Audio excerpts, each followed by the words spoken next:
Bienvenue dans Arts et Métiers, le podcast qui révèle l'humain derrière chaque métier. Chaque dimanche soir, plongez dans le quotidien et l'histoire de celles et ceux qui font vivre nos métiers des plus discrets aux plus fascinants. Aujourd'hui, on rencontre Pascal, conducteur de métro. Si vous vivez à Paris, il vous a peut-être déjà conduit à votre travail, à un rencard ou tout simplement vers le reste de votre journée. Il connaît les tunnels, les stations, les lignes et les foules. Voici ce que c'est être conducteur de métro. Bonjour, je m'appelle Pascal et donc ça fait 25 ans que je suis conducteur au métro. Est-ce que tu peux nous raconter ton parcours et comment est-ce que tu es devenu conducteur de métro? Oui, alors en fin de compte, à une époque, au départ, je voulais être machiniste parce que le côté un petit peu typiquement parisien, les bus, etc. Voilà, c'était ça un petit peu qui m'attirait. Et malheureusement, il n'y avait pas de place à l'époque, donc bon, on m'a dit va au métro, donc bon, pourquoi pas. Et puis j'y suis allé quand même surtout pour la retraite. Voilà, la retraite, le fait de pouvoir, pourquoi pas, après la retraite, faire autre chose, voilà, de sympa et voilà. À quoi ressemble une journée type pour toi? Alors en fin de compte, là, depuis au moins une dizaine d'années, je fais du matin donc bon, c'est un petit peu dur mais bon, c'est comment dire? En contrepartie, on a l'après-midi disponible donc voilà, faut être un peu courageux le matin. On se lève et puis il faut effectivement, ça fait partie de notre métier d'être ponctuel, faut arriver à l'heure. Voilà, puis ensuite, voilà, on est content, on arrive, on retrouve les copains et on fait le service public, voilà. Quel est ton premier geste ou rituel en arrivant au travail? Et ben, en fin de compte, d'aller dire bonjour, ça, c'est vraiment important, d'aller dire bonjour à tout le monde, que ce soit les agents, les maîtrises, les cadres, peu importe. C'est voilà, c'est vraiment important pour moi de dire bonjour à tout le monde avant le petit café. Et qu'est-ce qui surprend toujours ceux qui découvrent ton métier? En fin de compte qu'on a cette responsabilité. Voilà. Ça, à la base, les personnes pensent que c'est simple comme bonjour, mais quand on leur explique que des fois il peut y avoir des choses graves et que c'est notre responsabilité qui prend, bon, c'est voilà, c'est ce qui surprend. Et quel est ton plus beau souvenir dans ce métier? Alors il est assez, basique, mais en fin de compte, on a souvent des gens quand même qui nous font des petits commentaires sympas et tout, mais mon plus beau souvenir, c'est une dame âgée qui, le 1er janvier était, toute fière de me donner 2 € pour me remercier, me souhaiter mes étrennes. Enfin, quand c'était mes étrennes et je trouvais ça magnifique parce qu'on voyait voilà, ces personnes-là étaient pas spécialement riches, mais ça lui tenait à cœur et franchement, voilà, c'est ce qui ça m'a touché vraiment fortement. Voilà, Justement, est-ce que vous, les conducteurs de métro, quand on vous fait coucou sur les quais, ça vous fait plaisir ou pas? énormément. C'est vrai? Ouais, énormément. C'est le petit truc qui tous les jours, nous met un petit peu du baume au cœur, où on a l'impression, voilà, qu'on est là, qu'on n'est pas invisible et non, non, c'est super. Mmh. Et à l'inverse, quel a été un moment difficile pour toi dans le métier? Bah, les moments difficiles, il y en a peut-être plusieurs, mais un qui a été fort parce que, quand il a été terminé, moi, moralement, c'est la réforme des retraites de 2019. Parce qu'on s'est battu super fort et on n'aurait pas pensé qu'avec une telle bataille, on allait rien gagner et le retour au travail, il a été hyper dur, je veux dire, moi je pensais pas vivre ça. J'avais pas le moral, j'étais, limite dépressif, il a fallu un certain temps pour, voilà, cette période-là a été vraiment, un des pires moments. Comment s'est passé le confinement pour les conducteurs de métro? Alors pour ceux alors il y en a il y a 2 il y a eu deux catégories. Il y a ceux qui, voilà, qui ont, alors il y en a pour raison médicale qui sont pas venus et il y en a qui ont fait le choix il y en a beaucoup qui ont obtenu, du chômage, technique, voilà et pour ceux moi, par exemple, j'ai voulu, conduire. Alors c'était assez spécial, hein, on conduisait, il y avait personne mais moi, je pense que, voilà, moi, j'étais content, d'amener, il y avait beaucoup de personnes, du milieu hospitalier. Voilà, j'ai senti que j'avais servi à quelque chose. Et Qu'est-ce qui détermine qu'on passe d'une ligne de métro à l'autre? Quelles sont les possibilités de changement? Alors au début de la carrière, tout au début, on choisit pas. Après, on fait un choix, multiple et on a ce que la direction décide et ensuite, après avoir passé ce cap, par contre, on peut faire un choix, vraiment personnel et en fonction souvent, c'est la géographie, de son habitation et puis après, ça peut être aussi, un profil de ligne particulière, le fait de savoir que, il y a, telle ou telle, ambiance, matériel. Bon voilà, c'est plein de critères, mais la 1re chose, c'est quand même l'histoire d'indication géographique. D'accord, et comment est-ce que notre rapport à la ville change quand on la connaît en souterrain? En fin de compte, ce qui est très surprenant, c'est que, en fin de compte, c'est justement, c'est une ville en dessous de la ville. C'est vraiment ça, c'est ça qui est, le rapport qui est proche, c'est que, avec des mauvais côtés. Voilà, avec des très mauvais côtés, il y a beaucoup de misère, de folie, voilà, c'est ça qui est surprenant, c'est qu'en dessous, c'est une ville et il y a pas les moyens, il y a pas les moyens, l'État ne met pas les moyens pour faire face aux problématiques du tunnel, de tout ce qui se passe en dessous. Est-ce qu'il y a des peuples souterrains comme dans la ville de New York, par exemple? Alors, il y en a beaucoup moins, qu'à New York parce que quand même la RATP pour l'instant, il y a encore quand même, un entretien qui fait que, c'est quand même difficile. À Paris, c'est quand même surtout les catacombes, qui sont, concernées, où là, il y a vraiment voilà. À Paris, on a plus le problématique des taggeurs, qui eux, oui, ils sont très forts là-dessus et ils savent, comment faire et cetera. Mais une vie, non, à part malheureusement les pauvres, SDF qui effectivement sont, qu'on laisse, vivre, sur les quais. Et justement, à quoi ressemble cette ville sous la ville dont tu nous parlais? Et ben, en fin de compte, c'est vraiment, pour moi personnellement, c'est la misère. C'est la misère totale. C'est vraiment ça, c'est la mairie de Paris, en gros, c'est comme ça, c'est pas au-dessus, ça se voit pas, on cache, mais c'est horrible, c'est phénoménal et ça devient invisible, la misère, la folie, c'est un carnage. Pour moi, je pense que d'année en année, c'est de pire en pire et ça s'invisibilise de plus en plus.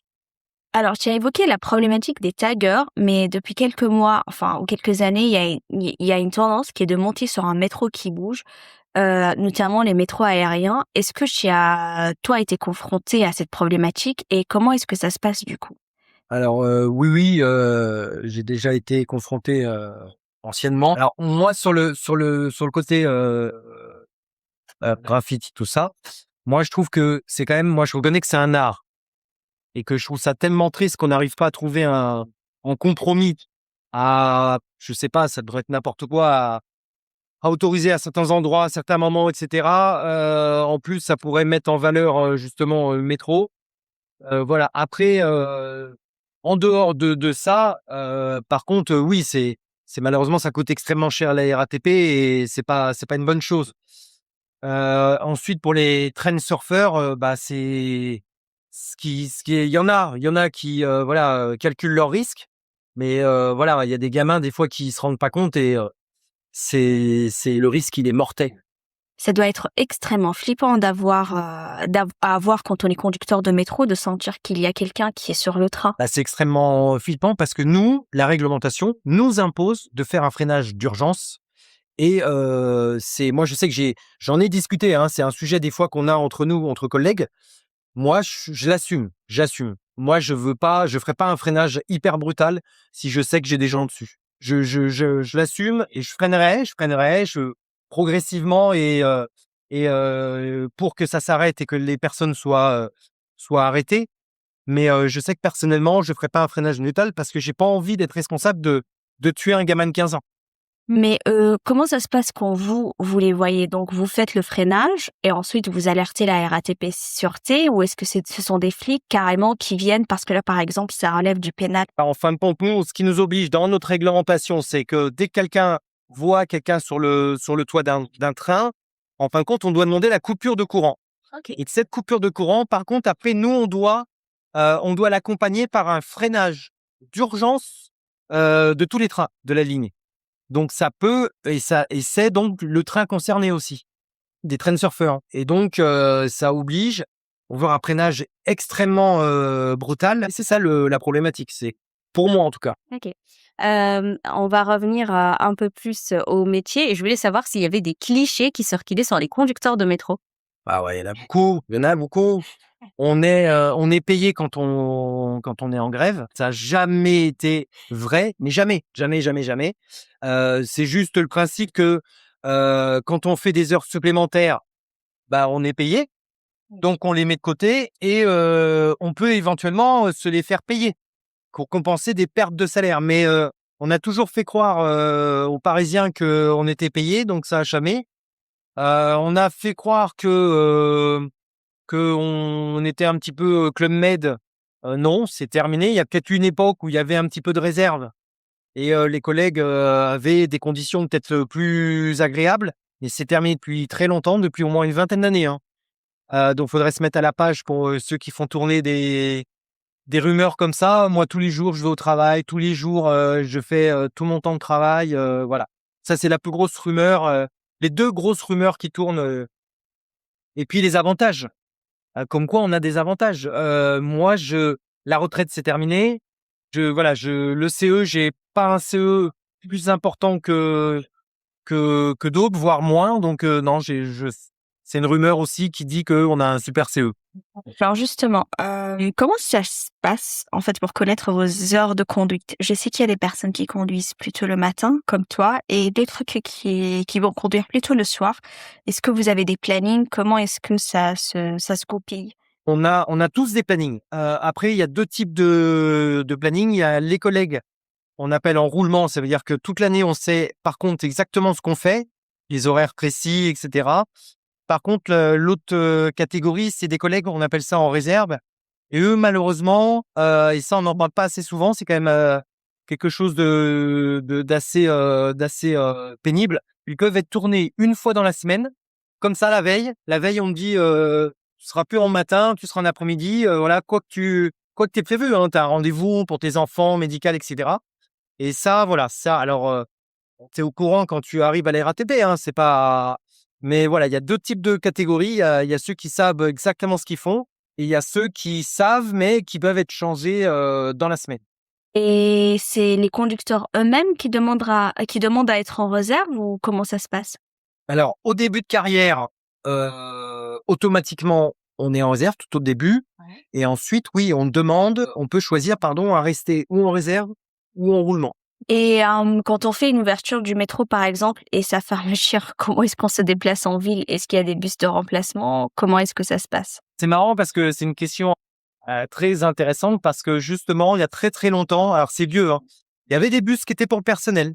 Bon, ça fait longtemps que c'est terminé. Donc maintenant, en fin de compte, ça a été remplacé. On a une petite prime, de déplacement, les frais de déplacement qui compensent, voilà, parce qu'on n'a pas le choix. On est obligé de prendre nos voitures, quand on fait les premiers services, donc du matin et quand on fait, les services de fin de service. Est-ce qu'il y a une tradition ou un savoir-faire que tu aimerais préserver? Bah, oui, la conduite par elle-même, c'est-à-dire qu'on est en ce compte là, de plus en plus, les lignes se modernisent avec des assistants, des assistances électriques, électroniques, voilà, et qui fait qu'on a de moins en moins de choses à faire et même, au niveau, des directions, de plus en plus, petit à petit, on s'occupe plus, par exemple, des départs d'incendie, d'assister les voyageurs, et cetera. Et ça, pourtant, c'est ce qui faisait le métier en lui-même, et même au niveau de la mécanique. Donc sur tous ces thèmes que je viens de dire, bah, ça enlève, heu, un petit à bout de la qualification. Et ça, c'est ça qu'il faut préserver. Il faut qu'on reste quand même, avec une qualification, de qualité et c'est ça qu'il faut préserver parce que petit à petit, bah, tout le monde, dire, on pourrait avoir une formation, bas de gamme, et après tout suit. C'est-à-dire qu'une formation bas de gamme est égale salaire bas de gamme et cetera. Faut se battre pour garder une qualification de haut niveau. Et en parlant de formation, à quoi ressemble celle-ci? Est-ce que vous avez des simulateurs de métro, par exemple, pendant la formation? Alors, notre formation tourne aux alentours de 3 mois. Et effectivement, maintenant, ça a été rajouté. Il y a un simulateur assez moderne. Le problème du simulateur, alors ça, c'est un avis personnel. Pour moi, ça doit être quelque chose, un outil. Là, le problème, c'est que ça fait partie des examens qu'il y a à cette formation. Moi, je suis pas pour, hein, parce que je considère que ça devrait être un outil, parce qu'il y a quand même des gens qui sont éliminés au simulateur et qui pourraient être des très très bons conducteurs. Pour moi, c'est pas la réalité. Un simulateur ne doit pas être la réalité. Ou alors, ce qu'on pourrait comparer avec d'autres métiers comme les pilotes de ligne, mais eux, ils ont voilà, beaucoup plus de formation là-dessus. Et puis, c'est pas comparable, parce que c'est sûr que au niveau des coûts, ils peuvent pas s'entraîner avec des avions comme nous, avec des métros. Mais voilà, moi, le simulateur, c'est bien, mais c'est pas pour moi le principal.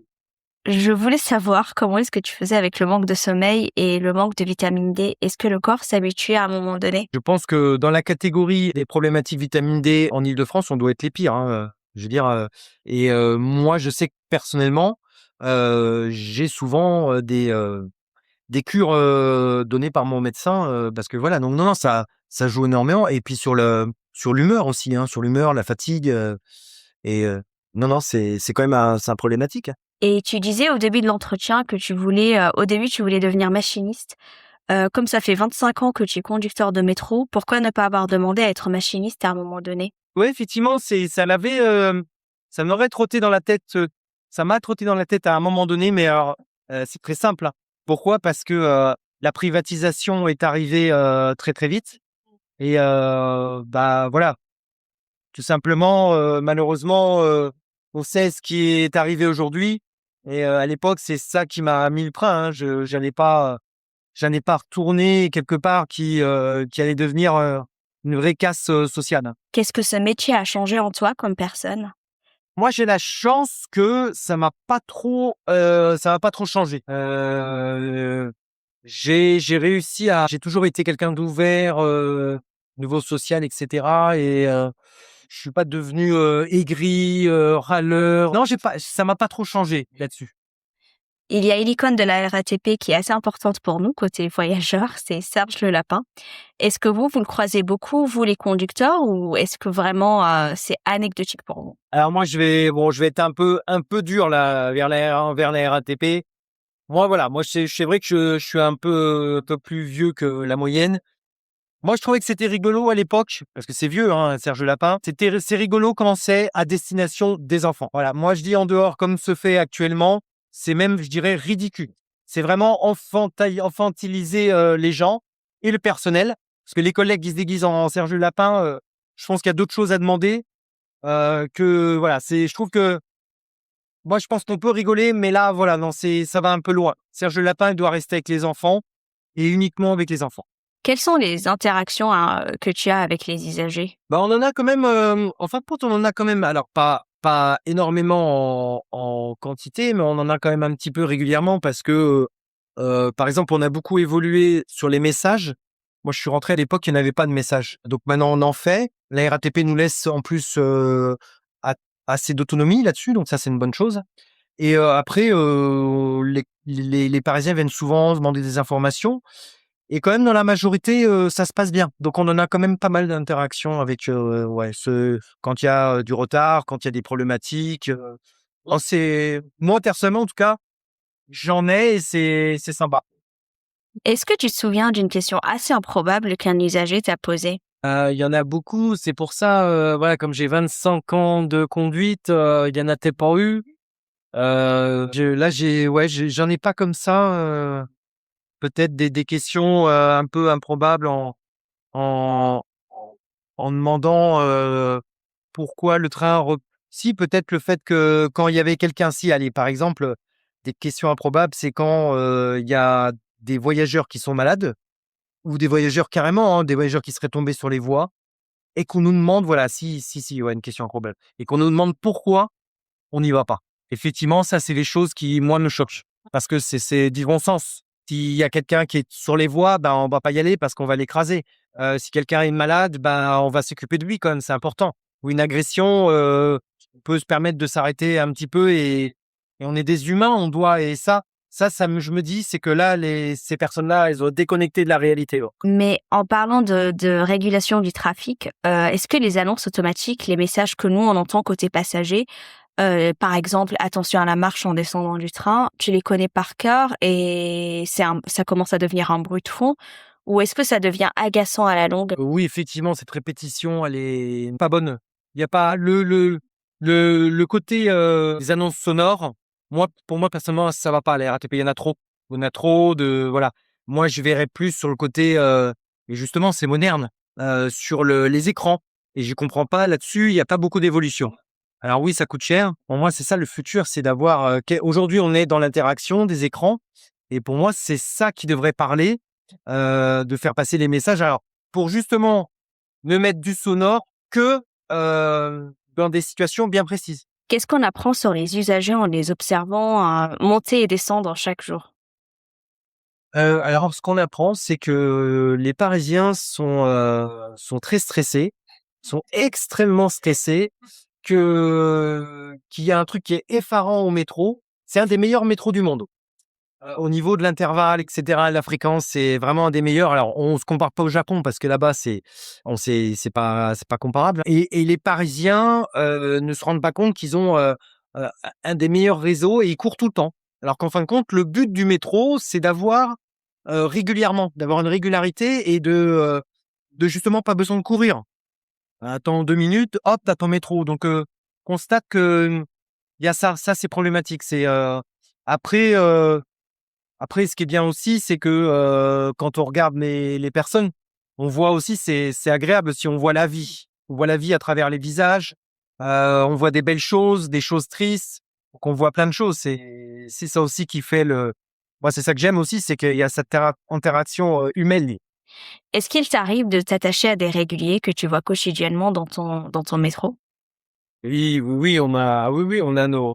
Alors ça peut être pour rigoler, ça peut être, oui, on a plein de réguliers. C'est ça qui fait l'ensemble de la journée. C'est-à-dire que on a effectivement, non, c'est sympa. Et on pourrait en avoir plus. C'est souvent le fait que maintenant on a une pression où il faut qu'on aille vite, etc. Voilà, qui casse un peu ce truc-là, pouvoir avoir un peu plus d'échanges. Ouais. Et alors, c'est qui tes réguliers à toi, du coup? Alors, c'est intéressant. On a sur la ligne, sûrement dû à des hôpitaux qui sont sur la ligne, on a des jeunes hommes, des petits jeunes qui ont des problématiques d'handicap, qui adorent le métro, donc ils viennent régulièrement. Voilà, donc ça c'est super sympa de leur donner un petit peu de joie. On a aussi des des voyageurs, des voyageuses qui sont un peu foufous. Mais que nous sur la ligne, voilà, on a besoin d'eux. Quand ils sont pas là, ça fait bizarre, voilà. C'est un petit peu ça qui fait notre, voilà.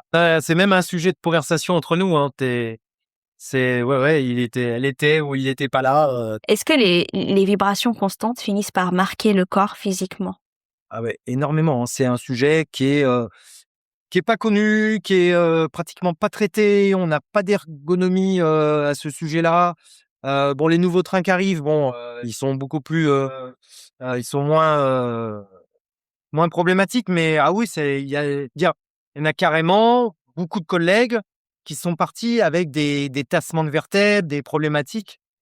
Et là actuellement, il y a plein de collègues qui travaillent avec des coussins spécifiques.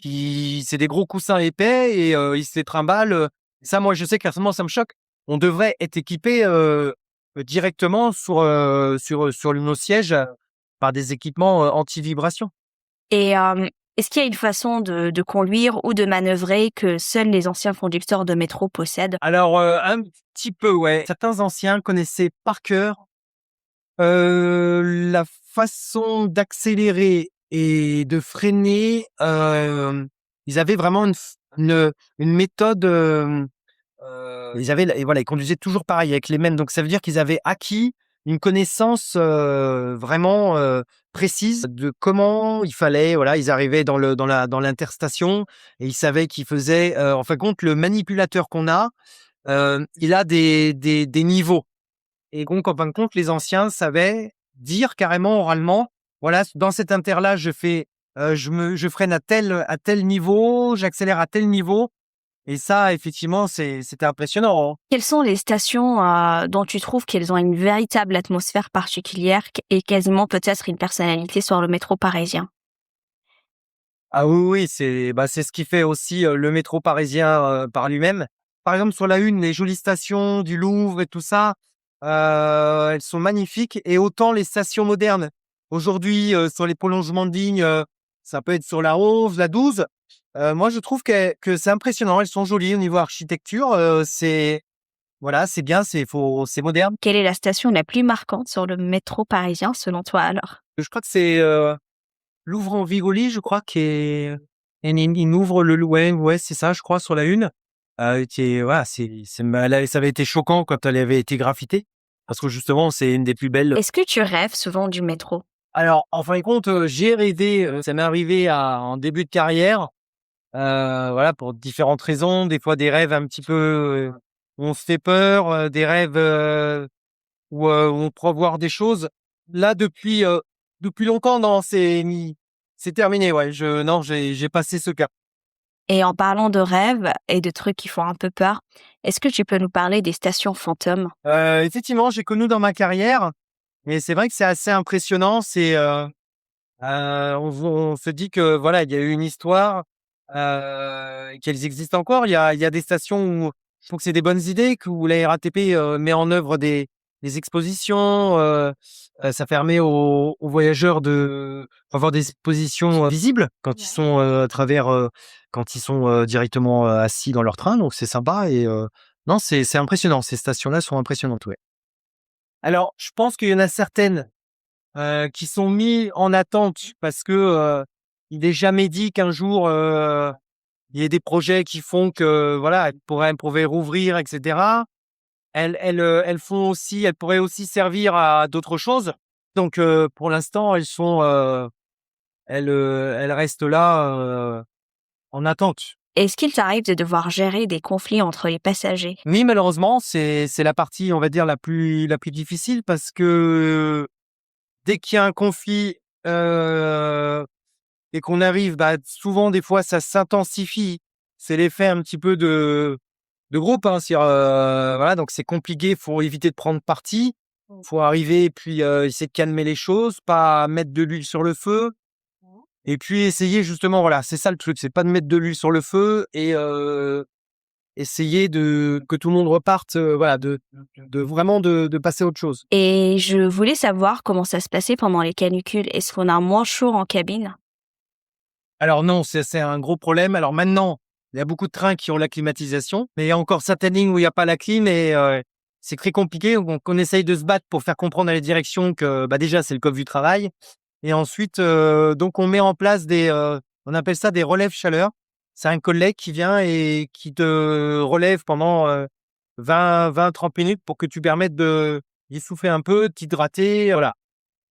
À quoi va ressembler ce métier dans 20 ans selon toi? Aïe, aïe, aïe, ça c'est la question qui fait très, très mal. Parce que malheureusement, on prend une mauvaise direction. Là, il y a la privatisation qui arrive à grands pas, et qui fait que là, la ligne 13 va bientôt être automatisée et malheureusement, là, maintenant, ils le font d'une facilité qui fait que rien ne nous dit que toutes les lignes vont pas être automatisées justement dans 20-30 ans.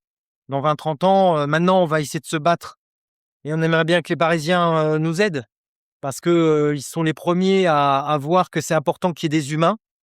Voilà, j'espère que les Parisiens et les politiques, vont se réveiller que mettre tout en automatique, c'est c'est bien, mais c'est dangereux aussi parce que en fin de compte, c'est que des histoires de budget et de politique, de volonté politique. Là, c'est vrai que ça coûte cher, mais au vu du calcul, que le gouvernement et puis que la RATP, hein, qui c'est les 2 ensemble, au niveau des coûts que ça a, au niveau, des salaires et cetera, je pense que sur un sur un coût qui est sur 20-30 ans, je pense que maintenant, ils ont plus peur. Ils ont plus peur de. Moi, je pense que s'il y a un risque, là, avec le fait que la 13, elle va se faire très rapidement, hein. Là, la 13, ça se trouve en 31-32, 2031-2032, elle va être automatisée. Et c'est quand même la première ligne. Il y a deux types de lignes. Il y a les lignes à pneus, les lignes à fer. Là, ça va être la première ligne à faire. Et c'est toujours ça. C'est-à-dire que si ça marche bien, ça a des bons résultats. On ne sait pas demain, il va y avoir d'autres lignes à faire qui vont. Voilà. Donc, c'est comme la une a été l'expérimentation, les difficultés pour mettre l'automatisation. La 4, il y a eu encore un peu de difficultés.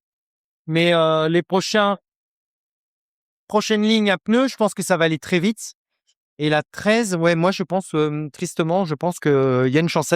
Ça dépend, en fin de compte, parce que Paris, c'est un peu typique quand même. C'est un peu atypique. Donc, est-ce que ils vont pas se dire, on va quand même laisser un petit peu compteur? Je sais pas. Je suis un peu entre les deux. Je me dis, ça se trouve, peuvent le faire vers le côté moderne et mettre autre chose à la place. Mettre, je sais pas, des agents qui feraient autre chose. Ils sont prêts à tout pour trouver une excuse qu'il n'y ait plus d'agents de conduite. Je voulais savoir quelles étaient les évolutions de carrière possibles. Comment est-ce qu'on passe de conducteur de bus au métro ou au bus, par exemple? Parce que j'ai appris en préparant notre échange que l'évolution de carrière classique était de passer de conducteur de bus à conducteur de métro et que l'évolution finale, c'était de passer de passer à conducteur de RER. Ouais, tout à fait. Alors, pour les collègues de bus, dont malheureusement, comme ils viennent de quitter la RATP, l'EPIC, donc il a été dit qu'ils pourraient quand même demander de mobilité pour les collègues de la filiale RATP, mais bon, ça risque d'être difficile. Par contre, nous, au métro, donc on peut évoluer conducteur de RER, on peut faire une demande au bout de 6 ans.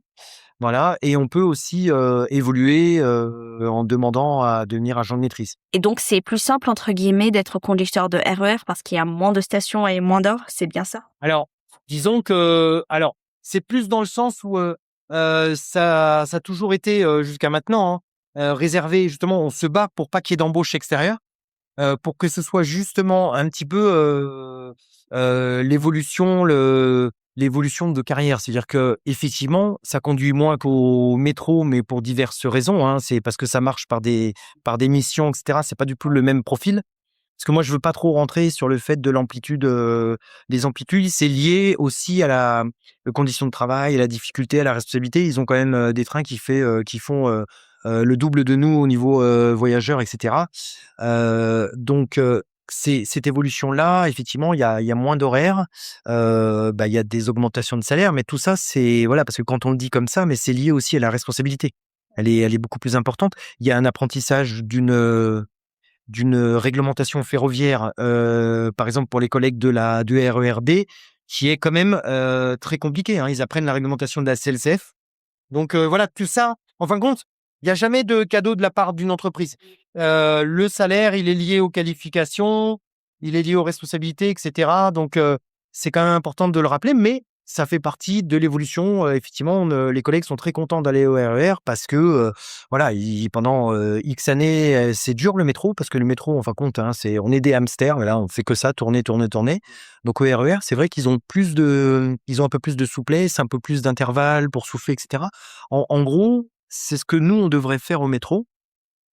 Pour moi, c'est un peu la normalité. Le RER, pour moi, c'est la normalité. Au métro, on ne devrait pas tourner comme ça. Voilà, c'est un petit peu excessif.